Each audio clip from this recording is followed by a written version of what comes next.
Merci de nous suivre et de vous abonner sur la chaîne des leaders Go 221. Je suis Elena Bougaïré et je suis cofondatrice de l'initiative Kimpa Vita.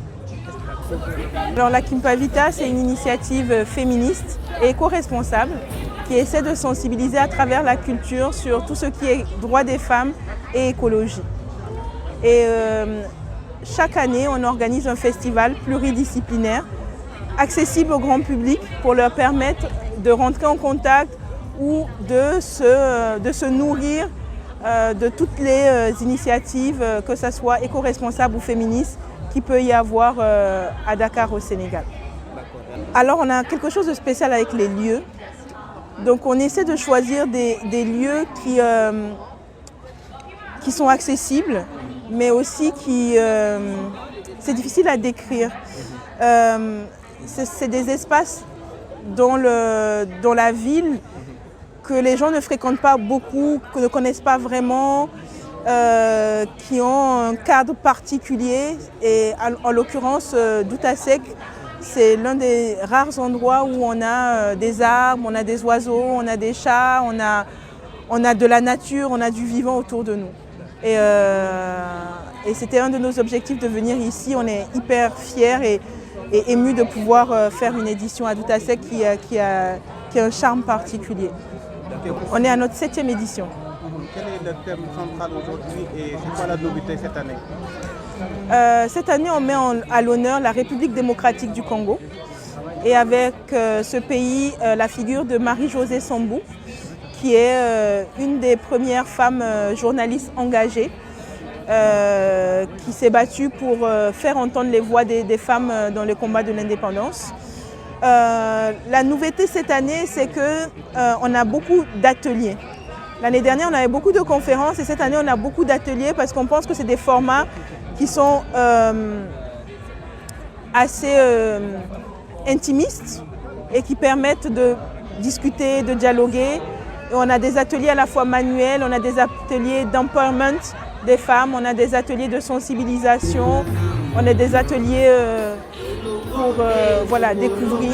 Et c'est vraiment la particularité. Et comme toujours, nous, on a un espace qui valorise le fait que les enfants soient parmi nous. Et donc on a tout un espace avec toute une programmation pour les enfants. Et puis on voit aussi qu'il y a diverses personnalités qui viennent d'horizons divers. Au sortir de cette 7e édition, quels seront les défis et les perspectives? L'objectif, c'est toujours d'essayer de refaire une édition, c'est de continuer à faire nos activités le long de l'année, parce que ce n'est pas que le festival. Le festival, si vous voulez, c'est la visibilité. C'est notre événement de visibilité pour nous rendre visibles, pour nous faire connaître au grand public. Mais tout le long de l'année, on a des activités, on organise des projections à l'université, un peu partout dans Dakar. On a un book club, on a un podcast. C'est par ces différentes actions qu'on rentre plus en profondeur dans les différentes thématiques qu'on veut aborder. Le festival, c'est vraiment axé grand public, où on essaie de faciliter l'accès à certains concepts, de familiariser certains concepts au grand public qui ne connaissent pas c'est quoi le féminisme, qui ne savent pas c'est quoi l'éco-responsabilité. Et voilà.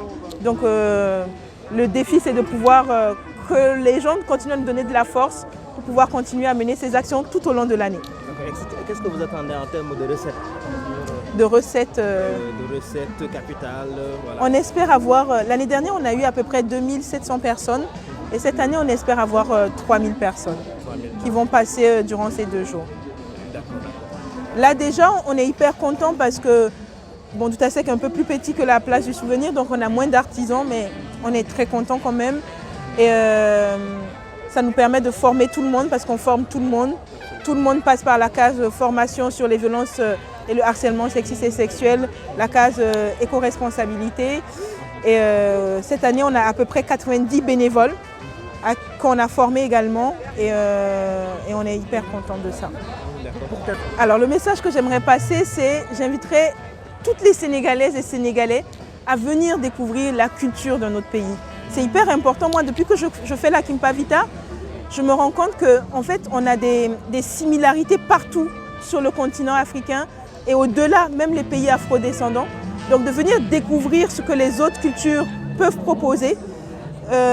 J'aimerais aussi inviter les Sénégalaises et Sénégalais à se rejoindre à ce mouvement de solidarité, de sororité, où en fait on se sent en sécurité, où on sait qu'on peut compter sur l'autre.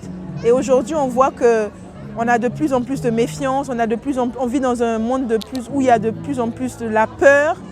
Et oui, venir découvrir un cadre où en fait on se sent bien, en sécurité, où on voit comment on peut aider les autres, on se nourrit des initiatives des autres et on s'inspire pour pouvoir créer à notre tour quelque chose où on peut être tous bien et vivre en harmonie, les hommes et les femmes. Il y a mon confrère qui me lance une question, c'est quoi Kimpavita? La Kimpavita, c'est le nom d'une prophétesse congolaise qui s'est battue contre l'évasion des Portugais au XVIIe siècle. D'accord, ça marche. Merci. Okay. Je vous invite à vous abonner sur la chaîne des leaders Go 221.